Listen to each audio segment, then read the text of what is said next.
Rise and shine every Sunday morning from 10 a.m. to noon with DJ J, Miss Mello, and Lady D on The Outlet.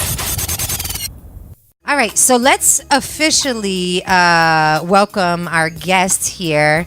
You guys better have done your homework. I told you where to look it up. Hey, Diana, I see you, baby girl. Make sure you look up the information so that you know what questions to ask. Actually, no question is a dumb question. Do you believe in that? No, not at all. I feel like the more the better. Yeah. It's the only way you're going to Absolutely know what you're talking about. There are dumb people who ask questions. Okay, that's But that a whole doesn't mean the different... questions are dumb. That's right. Do you Nobody have who patience for listens those to folks? this nobody who listens to this station, rather. No. So, nobody. They've got good but in my occupation, I hear dumb people ask stupid questions. Yeah. And you just My have to occupation smile. as well. With the eye twitching. Oh, like, no. I don't have patience. Didn't you hear my horoscope? I got no patience for that. It never lies. Damn Leos. Listen, you've been a state legislator Yep. since 2015. Yep, I was sworn in 15, yeah. Kudos to that. Thanks. And you had some great backing up with that whole process. I did my little research. Let's first tell them your background because they don't know that you're from around the way, is Sure. what I like to say. First and foremost, for any of your listeners who've never actually been in studio, there are two Busta Rhyme posters or what are those? Are those album covers Yeah. on the walls? Anybody else remember when he was with Leaders of the New School? Of course. I mean, Give me some, Oh, of Peter. course. I just totally, once again, I'm 40, so I remember Yo MTV Raps, and I Word. remember Yes. just another case of that old PTA. Hey, let's And- go right, into that. right, Let's right. go into Got that. some songs. Yeah. Yeah, I'm about we're to going to play say, those on the next break. I'm 100% in, but no, yeah, I'm an Allentown kid. Like you said, I'm state representative. I was born and raised at 10th and Chew. I say 10th and Chew instead of an address because, frankly, I moved around a lot. I lived in 9 places by the time I was 18 years old. But I'm an Allentown kid through and through, and my daughters are students in the Allentown School District. One's at South Mountain, one's over at Lehigh Parkway. Okay. Before I was elected to state rep, I was on city council. I was actually president of Allentown City Council. I was the youngest person ever to be president of Allentown City Council. Still to this day. I was in my 20s or 30s then? I guess 30s at that point in time. We don't do a great job of electing a lot of young people to city government, but we do a really good job of electing young people to state and federal offices here in the Lehigh Valley. So it's kind of interesting that we do well electing folks that start off really, really young, moving up. But I was in my 20s when I was elected to city council, and was at the time the youngest person elected to city council. amazing. People younger than me had been elected since then, which is good news. So I'm just You paved the way. Just well, That's right. I wouldn't go that far. I was just there. take I'm just a city kid and trying to do my best for my hometown. Yeah. What made you get into politics specifically? So I was 14 years old, and I was. You're going to learn a lot about me right now. So 14 years old, it's 1992, right? 1992 was a pretty big year. It was the presidential election where Bill Clinton beat George Bush, Okay. and a bunch of people that I went to high school with. I was a freshman in high school. That was one of the 2 years I moved. My parents moved out of the city. I was over at Eyre Junior High School in East Penn School District, which I couldn't find on the map before I moved out there. And I had no friends. Like, I was this poor inner city kid who moved out to the suburbs, and all these folks around me were all like, "Hey, George Bush," and I, honest to God, thought, well, if these guys are for George Bush, I'm for the other guy. Right. And Bill Clinton won in 1992, and I've been hooked on politics and ever since. And then I went to college, went to Penn State. Like a lot of folks out there, I struggled to go through college. I got student loans and student grants to Pell Grants and Stafford loans to be able to put myself through college. Worked full time for my first 2 years. I worked 40 hours a week up at the Sports Authority when I went to the local campus, and was a political science major. And actually started, like a lot of folks do, with loving the sort of the argument, the fight, the competition of politics. And I really fell in love with government, where you actually get to do a deal to try to improve, where you live, your community. And so I fell in love with government there, but the way to actually do government is to win elections. So I got really good at winning elections, and so I could get really good at being in government, and that's kind of how I got around. Right. Okay. So speaking about elections, we are trying very hard, as I know you've been working for probably all year round, actually, in your case. Yeah, we never stop. Right. As soon as it's over, you're on to the next part, focusing in the next round. But We've got our primaries coming up on November 6th. The general election. General, Yeah, sorry. that's okay. I keep saying primaries. And we want to make sure that the folks know what that means, who we're trying to elect, what issues they're able to impact, right? Yep. And how obviously folks can get involved aside from voting. So this year, we're going to the polls to elect a U.S. senator. There's 100 U.S. senators representing every state in the union. There are two per state. So New York's got 2, Jersey's got 2, Pennsylvania's got 2. We're electing a member of Congress. This year we have a vacancy because our congressman, who was Charlie Dent, is retired. And then we're electing a governor. Governor Wolf is running for re-election. And then we're electing a state senator and a state representative. So that's it. It's actually not too many folks this year. Yeah. There's a lieutenant governor that's on the same ticket, but it's just you just push the button once and you get them both. So really, there's 6 people up for election if you count the lieutenant governor. That's it. So it's pretty easy. If you are super excited about the Donald Trump administration, you like the idea of 15,000 troops pointing rifles at people who are just trying to escape extreme violence in Honduras. 4-year-old babies that are crying, being told to go away. If you like the idea of barbed wire being beautiful, which Donald Trump just said the other day, by all means, continue to vote Republican. Right. If you're like me and you think that that's terrible, if you're like me and you think people should have access to college, have access to healthcare, have access to good paying jobs, that we should raise the minimum wage, that we should make sure people are able to go to a doctor and not go broke, that I should be able to take my kids to the doctor and not go broke, and like I said, and be able to afford college or post-secondary training, then vote Democrat. It's really that simple. Yeah. So, it is that simple. Yep. And these, yes, it's only 6 that we are voting for. And it's not, our judges, our DAs, or what have you, who are super important. We talk about mass incarceration all the time on our show and ways to kind of make a change in the system by starting there. Prison reform. But these 6 representatives for us are ones that we send to D.C. and Harrisburg. And Harrisburg. So they are the ones that we send out to really represent the issues that we face and want to make change with. What issues would you say are on the top, 3? So when you talk about state and federal government, they're really linked because so much of what we do in state government, whether it's Governor Wolf or me or or other state senators or other state reps, a lot of what we do is partnership with the federal government. So when the federal government does something, we can work with them. So I'll give you an example. Healthcare is the number one issue for every sort of slice of Pennsylvania, every sort of slice of America. You could be a 65-year-old or 62-year-old who's struggling with healthcare because you're not yet eligible for Medicare, or you could be an 18-year-old kid who's coming out of high school and trying to figure out healthcare is right at the top of everybody's concern. So when I talk about state and federal government being linked, Obamacare is the most important social justice, and I'm using the phrase social justice because for a reason. One of the most important social justice and one of the most important economic justice policies that we've seen in 50 years in the United States. You think about the opportunities in Pennsylvania. 750,000 people got new health care just because we changed the governor. And then before that, we had another couple 100,000 that were able to get it because of Obamacare. So think about it. More than 1 million people here in Pennsylvania. Just to give you an idea, Allentown's population is about 122,000 people. So you think about basically 10 Allentowns across Pennsylvania of people that were able to get health care because of Obamacare and the state government working together. That's a big number. That's at risk. Major. But that's at risk. Major. That's at risk. Okay. So the federal government is telling folks that we are absolutely 100% looking to eliminate Obamacare again. The Senate Majority Leader just said, we want to get rid of Obamacare. We get rid of Obamacare, I will tell you today that we will be cutting 750,000 Pennsylvanians immediately from their health care. Goodbye. Wow. Goodbye. Don't get sick. That's what we're telling folks. Pretty much. That's what I was going to say. Yep. Go to CVS, get your aspirin, because that's all you're going to be able to afford. Yeah. So forget cancer. You're screwed.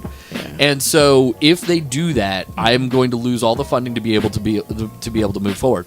So healthcare is number 1 on the list. Number 2 on the list, at least here in Allentown, I'll speak as an Allentown guy, is education. Right, Yes. like I said, my kids go to the Allentown School District. I got one in middle school, one in elementary school. They're doing amazingly well. I think our school district gets a lot of crap that it doesn't deserve. I think we have incredibly smart kids throughout the district. We have really hardworking teachers that are doing absolutely their very best. I agree. But we still are woefully we're woefully underfunded. So you compare Allentown to Parkland, right? Yeah. So I got a middle school in my district. Harrison Morton Middle School was built when Ulysses S. Grant was president of the United States. Remember, he was the guy who won the Civil War as general. Wow. Yeah. All right, the first phase was built in the 1800s. You go to Parkland, look at their high school, look at an aerial shot of their high school. I swear to God, it looks like the Millennium Falcon. Pull it up right now. You look at it from above. You think Han Solo and Chewbacca are riding in this thing. And you compare That's a it. fact. I'm It's dead a fact. serious. It's a fact. It's Yeah. absolutely a fact. Yeah. So you want to talk about and we share a border, right? Like Yeah. how many people from Allentown are like, I'm moving to Parkland because it's better. And so we look at in the words of government, what we say, we use the word equity. And a kid being born in 18102 should not have a worse education than a kid born in 18104. Yeah. I Yes. agree. And so, my kids, and we're on the south side, so 18103. That equity is a big part of what we're looking to do. So in Allentown, it's healthcare, it's education, and then everybody's always worried about jobs, right? At the end of the day, if you can't feed your family, if you can't feed yourself, if you can't put a roof over your head, we talk a lot about minimum wage. We talk about a lot about union rights, which is, it's so very important, but it's something that we don't talk enough about. It's something that's talked about sort of in like Harrisburg circles and DC circles, but not talked about enough in our communities. Yeah. And so those are sort of the big key issues this cycle. Yeah. Okay. Yeah, I went to Salisbury and I saw from a young age just how disproportionate it was, and I was always used to ask because my parents used to tell me like this is the reason why we struggled to put you in this school because it's better education. You know what I mean? And we kind of knew why. You know what I mean? Why it was better education, but then I wondered as a child why my friends were in Cumberland, which was across the street. Yep. And Literally they couldn't across the go street. to this school that I was going to. And I'm like, well, why can't you? Like, you live right there. Right. You know Right. what I mean? So that's, Right. that's you know what I mean? Like, Yeah. So from a child, I was wondering those types of things. And I you know what I mean? went to Catholic school, so Okay. something that parents are allowed to do. I would never send my kids to Catholic school, but I went to Catholic. I'm a Central Catholic grad, and my parents struggled for that because the whole Allentown schools are terrible. This has been going on for 40 years. Forever. This is not a new Forever. thing. No, it's definitely Meanwhile, not a new thing. I was in the hospital last week. The doctor that took care of me was a 2001 William Allen grad. Nice. So like, Wow. and I'm like, so all right, guys, enough with the nonsense. Anyway, stop it. You know what I mean? For real. Exactly. Stop building buildings that look like the Millennium Falcon and maybe give me some internet. Yeah, That's really all I'm Exactly. looking for. That's it. Seriously. That's So You know when what you the health care reform that people want is a real touchy subject. And I feel like there's some compromising that could be done. Like there's some middle ground that could be found because obviously, who we have in office right now wants to completely get rid of it. Easy to say when you're a billionaire. Sure, exactly, because none of it is going to affect you, Right? obviously. I'm a billionaire. I'll take away everybody else's stuff because I don't care. I'm Right. fine. Get mine. Yeah. But you do have some folks that feel like in the long run, it can affect us economically. So what would you think is the best way to take what they call Obamacare and kind of just, make it so that... Make it better? Yeah, make it better. Because I So- do feel like there's some parts of it that can be better. Absolutely. I agree. Absolutely. Obamacare was a compromise. It was never what anybody on the left wanted, and it was never anything that anybody on the right wanted. And so it was a compromise to begin with. And every time you have compromises, the whole point of having us working full time, and I mean us meaning legislators and governors and presidents, is that we can continue to change things as society changes, as our community changes, as our needs change, right? But before we talk about getting into the specifics about what we should or shouldn't do, I think we all need to start with a fundamental understanding or belief that I have that healthcare is a right of all Americans to have. Not only anybody who's living within the borders of the United States should be able to go to a doctor regardless of their income. They should be able to make sure that if you're a pregnant woman, that you can safely deliver your baby, and that your baby's going to have all the health care that he or she needs. You should be able to go to the doctor to make sure if you have cancer, you shouldn't be dying at the age of 40 for something that's preventable. We spend more money in the United States on healthcare than any other nation in the world, and yet our results are terrible. And the results are terrible. And I worked in the healthcare industry for a while. I was over at Sacred Heart Hospital. Okay. Our results are terrible because the people who have healthcare have amazing freaking healthcare, and the people that don't are really have really crappy healthcare. They go to an emergency room, they get patched up, and they go away. Yeah. And Obamacare was an attempt to change that. And recognize that the haves and have-nots, not only is it the kind of car you drive, how big your house is, how often you're able to go on vacation, but the difference between haves and have-nots also includes your ability to go to a doctor. Yeah. Right. And so understanding this, and I believe that everybody should be able to go see a doc. I think it's pretty clear. So that's what Obamacare was starting to try to get its arms around, right? Yeah. Change the conversation from, should we do something to? No, we're doing something. We have to. Yeah, exactly. And let's just move the ball forward. And that's why I think it's such a consequential bill. Ultimately, if the final product, or there will never be a final product in healthcare, right? So it's always that's true because there's so much change. Yeah. I mean, think about it. 10 years ago, you didn't have MRIs like you do now. I mean, 100 years ago, they were using leeches to do stuff. So, stuff changes, right? Leeches are a lot cheaper than penicillin. They don't work, but they're cheaper. Very true. Very true. So, life changes, right? And so there'll never be a final product, but we absolutely need some kind of public option, right? We need to be able to tell folks that, that somebody's going to have your back. And so what Obamacare was, I don't want to get too nerdy, but it was a way for, instead of us trying to, bring healthcare companies in and make them part of the federal government, which is what a single payer is. A single payer option is we're going to just take the 10 million people in the insurance industry and we're going to make them all federal employees, right? Yeah. Instead of doing that, what they said was, all right, we have all these health insurance companies that are out there. We have poor folk or working class folk that can't necessarily pay, $20,000, $30,000 a year when they're only making $50 a year. Yeah. So what we're going to do is we're going to give them a subsidy. We're going to make it cheaper for them to do it. We're going to tax some folks over here so that we are able to make sure you're able to buy health care.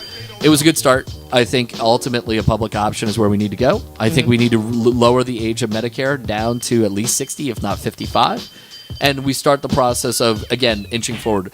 So for your listeners who want us to be able to wave a magic wand and say we're going to fix all this, it's not true. But better is really good, right? Yeah, exactly. I get so frustrated with folks who are and President Obama said this. I was listening to a podcast with him yesterday. Better is really good. So let's not worry about the perfect and let's just do better. Yeah. Because a year later we could do better from there. There's always momentum and we're always moving forward. Obamacare wasn't perfect, but it sure as hell was better than what we were at before. And 750,000 Pennsylvanians have health insurance now. Actually, more than 1 million, but 750,000 more on medical assistance because of Obamacare. And that's a good thing. That's better than where we were. So let's just keep doing better. Exactly. That's right. That's a good way to put it. And that's a good way to ease. Sure. That's a great way to ease folks' mind a little bit about that. Exactly. Because improvements can keep coming. You know what I mean? That's important. Right. There's no business that started off perfect, right? There's no house that started off perfect. You buy a brand new house, you're changing stuff a year later. There's no if things were perfect, you'd just kind of stop, right? Yeah. We're not stopping. Exactly. And, we were talking about phones earlier. Yes. Same thing. Yeah. Just going out of hand. You know what I mean? You mentioned employment. Yeah. As of lately, they've been talking about some reports that have come out that show that unemployment is at an all-time low. Yeah, it's fantastic. Right? It's fantastic if you want a $7.25 an hour job. All right. And I've seen some of the work you've done about raising minimum wage and everything. I read about your work in that. So you think Pennsylvania has felt that? So our unemployment numbers are really good in Pennsylvania. They're really good in the Lehigh Valley. They're not as good in the city. Our unemployment numbers are a little bit higher, but they're still not terrible. Now, I hate talking about unemployment numbers in the abstract. If you're somebody looking for a job and you want to be able to make sure that you can pay your rent, you put some food on your table, make sure your kids are able to go to school with decent clothes, and give them an opportunity. We need to do better. So I certainly don't want to say that our unemployment circumstances where we ever needed to be. Yeah. But there's a number of, but regardless of sort of the level, it's only kind of half the story. The other half of the story is, why are rich people getting richer, and why are poor people getting poorer, and what's happening, and why is every going away? The middle class is not going away. The middle class is getting poor. Yeah, right. And so, my dad did not finish high school. My mom did not go to college, and yet my dad had a kind of job working for the city of Allentown where I had. That's where my dad worked. Oh yeah, yeah. What do you do at the city? He was in the Parks Department. What's your dad's name? John McCurry. Okay. You said you were over in Salisbury. Scotty Smith lived right across the border. He was a Parks guy, so I was just kind of curious. I'm sure he probably knows him. My dad worked for the city for 33 years. Started in parks, finished in water. Okay. And so, but he had the kind of job where we had health care. He had a union. He got a good pay, a decent pay. I mean, we were never rich. We didn't go on 2 vacations a year. Yeah. But we did all right. And I was able. They paid my tuition and for Catholic school, and then when I went to college, they threw me $100 every now and again when they could, and it was fine. Those jobs are going away, and going away for a lot of reasons, and they're going away because some of the things are stuff that we can't control. We can't control robots coming in, right? Right. But what we can control is the fact that unions people are turning away from organized labor, which is the dumbest thing that working in poor class folks can do. We continue to take apart the safety net. So if we were to raise the minimum wage in Pennsylvania, even if we don't get to $15, even if we get to 10, even if we get to 12, if we were able to raise the minimum wage in Pennsylvania, everybody's wages are going to go up. It's no wonder that the Republicans and Donald Trump passed this tax cut, and money's not going into new buildings. Money's not going into hiring new workers. We're not going to see it. No money. You know what? It's not for us. You know what they've done? They've done this kind of really fun thing. They've done stock buybacks. A stock buyback is if you're a CEO, you just got a massive tax hike. You just go on the market, you buy a bunch of the stock of it. So let's say you're CEO of Comcast, right? Just buy a bunch of Comcast stock. So all of your stockholders, they get a payout, they get a buyout. So people who could afford to buy stocks, they get a big check. CEO controls more of the company. He's making more money on his dividends and everything else. And they're not stringing any more lines. No. So the person who's up on the telephone pole who's stringing the Comcast line, get richer. He ain't getting any more work. Yeah. And so this is the funny how life works. That's what's happening. And so, the only way that we're going to be able to change what's happening in Washington, so we talk about healthcare. Yes. Right? We talk about gun control. We talk about gun violence.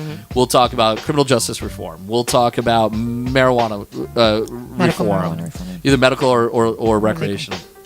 We'll talk about these issues. We'll talk about choice. We'll talk about gay rights. What folks don't realize is that sometimes these other smaller decisions, that's what's impacting your life every freaking day. Yeah. Right? So we talked off air a little bit. Betsy DeVos, who's education secretary, who's an absolute horrible human being and a terrible, terrible secretary of education. Yeah. She's been pushing a plan that would centralize all student loans under one company, right? So who cares? Well, if you live in Pennsylvania, like most of your listeners do, like I do, what that means is FIA would go out of business. FIA, who provided all the student loans and all student grants for basically everybody in Pennsylvania, that goes away. We're not doing student loans and student grants anymore. So all of a sudden, that one decision by this woman, she hasn't been successful yet, but she's talking about hard. it. Yeah. So that one decision would blow up our. So if you're a poor kid like I was growing up, and you're trying to go to a state school like I did, and you just need a little help so that you could pay tuition, have a place to stay, and buy a book, you're SOL. Yeah. Well, how could that benefit? I mean, why would she want? Well, she's a multi-billionaire who I don't know if she owns stock in the company that she's doing. I certainly don't want to make up stuff. Yeah. But she's a multi-billionaire who's looking to streamline government. And why do we need 10 agencies that do this when we only need one? Well, the reason why is because it's funding so many other people's college education, right? So you listen to the sound bites. We need less government. Really? Do we need less government? You look at Facebook we need right better now. Government. You look at Facebook right now. You think we need less government? Because I'm fairly confident Russia invaded digitally, and we have a cheese doodle of the president of the United States right now. I actually kind of think we need a little bit more government.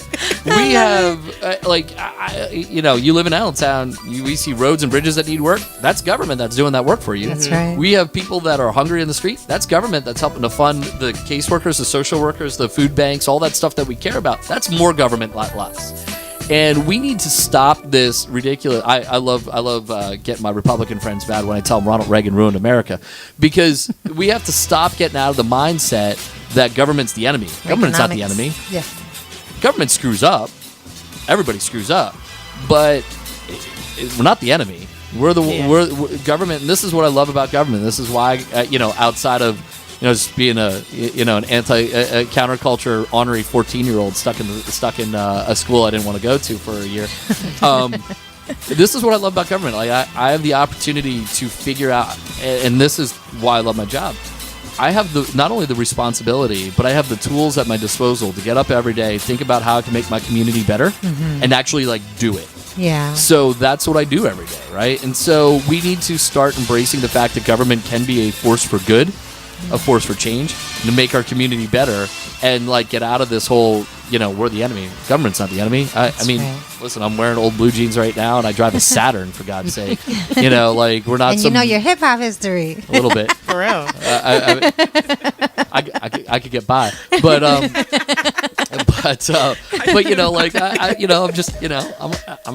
just, we're all just neighborhood kids at the end of the day. Yeah. I mean, some of us grew up differently than others. We all grew up differently, but at the end of the day, that's just what all of us are. It's why I'm supporting Susan Wild for Congress. It's why I'm supporting Bob Casey for Senate. It's why I'm supporting Tom Wolf for governor. I mean, they grew up differently. Bob Casey's dad was governor of Pennsylvania, but he's coming to downtown Allentown later today. That's right. Because he never forgot where his whole family came from as immigrants to this nation too one day, and just trying to make sure that other folks have the same opportunities we have. And so at the end of the day, at some point in time, we were all neighborhood kids.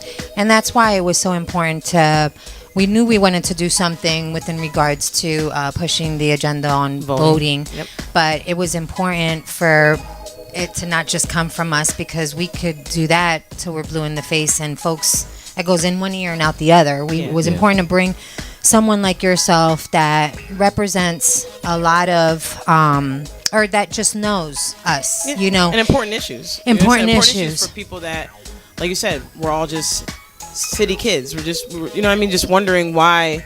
My main focus is the young people, trying to get them out to vote.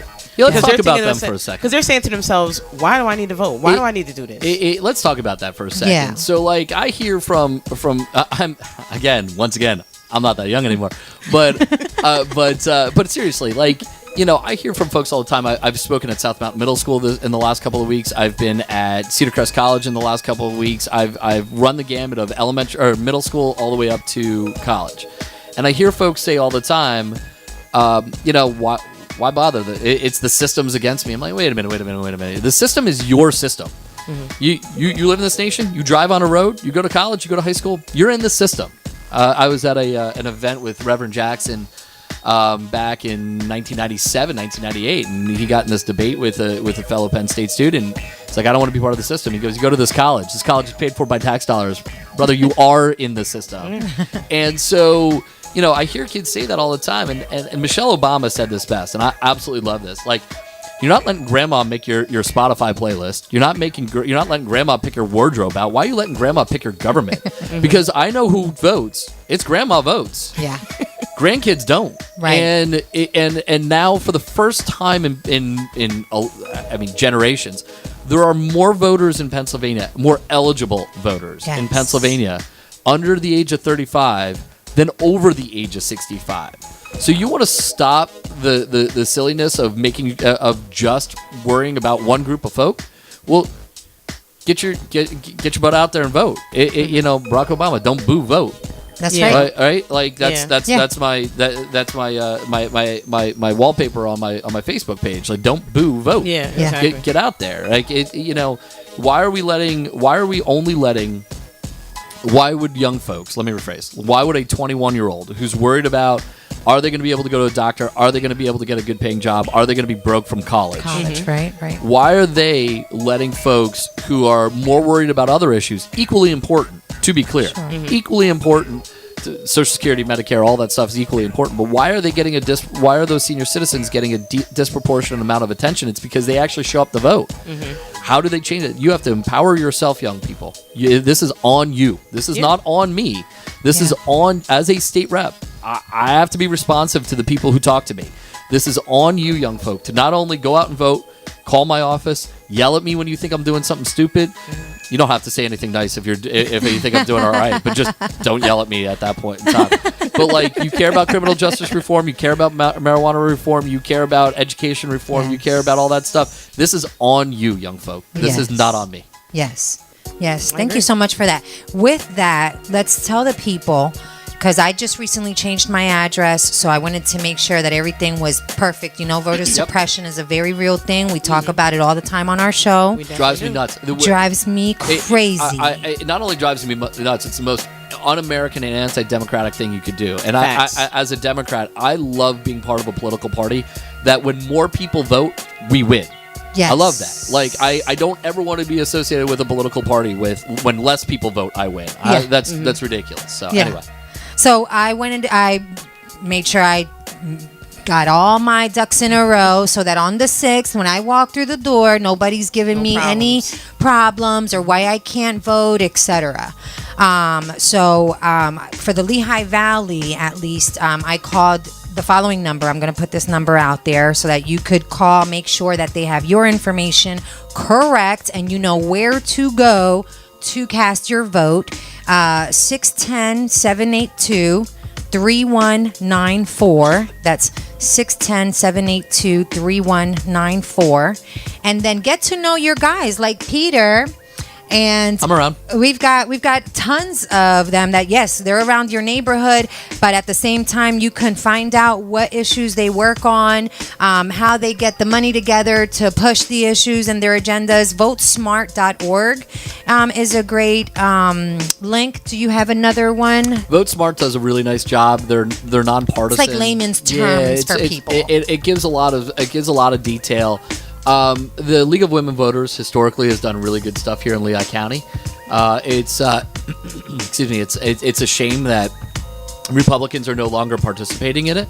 It's really one of the more fascinating sort of things. Very few Republicans are participating in League of Women Voters, which is nonpartisan, but they're really good. Power Lehigh Valley just put out something. Now, I actually missed their questionnaire. I just got lost in a spam folder. I feel bad about it that I wasn't there, but people could ask me anytime they want where I stand on the issues. But they did a pretty good job of getting a voter's guide out there too. So I want to give them a shout out and apologize to them if they're listening for not responding, missing an email. I mean, sometimes you just miss an email, and so a lot of times. So that's on me. But they're doing a really good job too. So if you're VoteSmart does a really good job with national and state information. But Project VoteSmart, but the League of Women Voters locally and the League of Women Voters, and Power Lehigh Valley does a nice job. Good, get to know it because definitely. we talk about the parties and everything and vote Democrat, like for folks that are part of that party, but I want them to be educated about their leaders, to know more details about their issues and how you can get the ball moving or what's happening, what different views there are out there. Like it's important to vote smart. Seriously, that's a whole nother people. For so long we said this with Obama. We sent him in there almost for failure. Set him up for failure simply because we thought that was the most important vote, and it's not. It's important, but every other one is important. What do you think? You think we're gonna get the House? Yeah, we'll get the state house or the U.S. House. That is looking good. I feel real good about that. Senate, man. If people aren't excited about watching Beto O'Rourke in Texas. Oh my gosh! Oh my yes. God! I've shared that a few times. I watched it the whole time. I wanted. I just was missing my popcorn. Now I don't know if he's going to win or not because Texas is. But he might, and he's got a whole other show. That's it. Yeah, but Obama is doing good out there. Georgia's getting their first. I love her. Stacey Abrams. She's a freaking rock star. She's running for governor in Georgia. First black got to win. Yeah, she person gotta win. in I the saw in the that. Yeah, party. she Got to win. I mean, the incredible racism that you're hearing. I don't know if anybody heard, but former governor of Georgia went down to campaign against Andrew Gillum, who's the Democratic candidate for governor in Florida. African American guy, really impressive. I met him a couple of times when he was mayor of Tallahassee. We were part of a young elected officials organization, and he's going down there and using not even veiled racist terms down there. Just dropping phrases from 1956, and so like it's and then up in Georgia.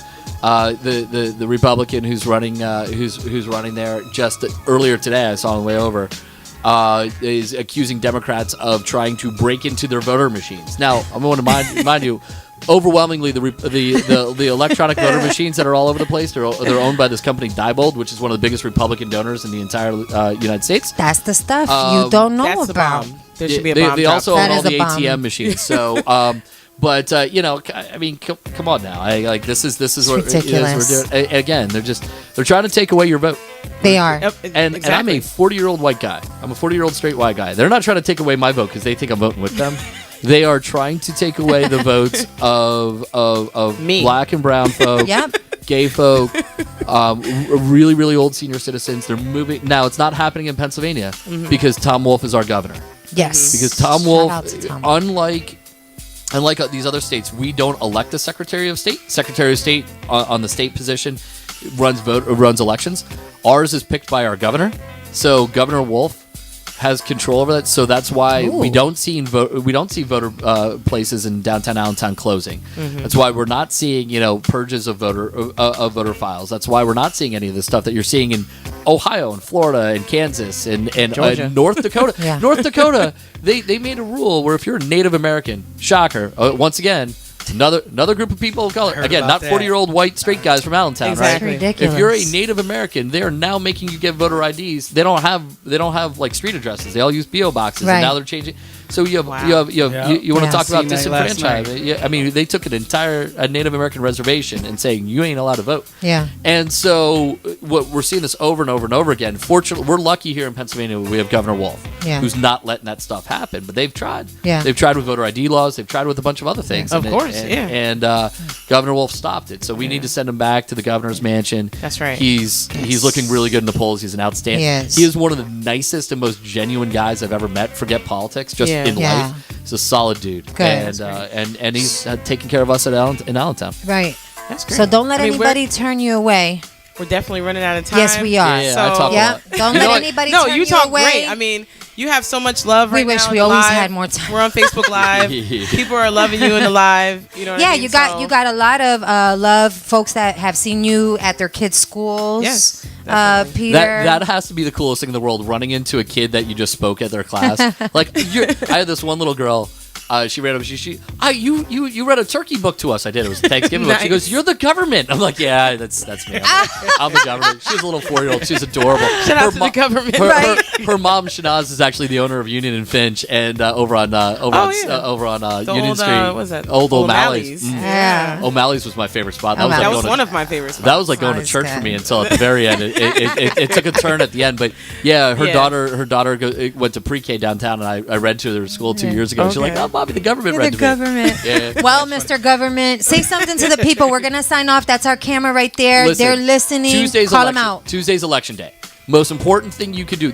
We ask one thing of people to be good citizens, and that's to vote. That's it. So polls are open in Pennsylvania from 7 a.m. to 8 p.m. There's zero excuse. It's going to rain. Take an umbrella. You'll be fine. You ain't going to melt. So going out, if you don't know where your polling place is, just give a call down to Lehigh County voter registration. If you're unsure, if you show up to the polls and you're not sure what's going on, we have a team of lawyers and voter protection specialists. Make sure that your voice is heard and your vote is counted. So don't forget, Tuesday, 7 a.m. to 8 p.m. That's right. Thank you so much for your Thanks so time, much. This Peter. is awesome. We appreciate it. It Yes, was this a is great. good This is time. great. Hopefully, we'll have you back again. You know I get paid to talk for a living, right? Yeah, right. I'm trying to make. We're trying to make it there. I was gonna try to let the show go out with some leaders of the Yes. news school. But I don't know if Yes. we have any. We But have some time. PT. Let's Yeah, I'm Let's telling do you. it. Let's do it. You guys, you were tuned into The Outlet. This Definitely. interview will be on our YouTube channel soon. Please subscribe to it. The Outlet, exclusive 94.9 FM radio. We'll try to get it up before Tuesday too, so they can rewatch and Excellent. and All right. really understand why they should vote. I love it. All right. We signing out, man. Peace out. Much love.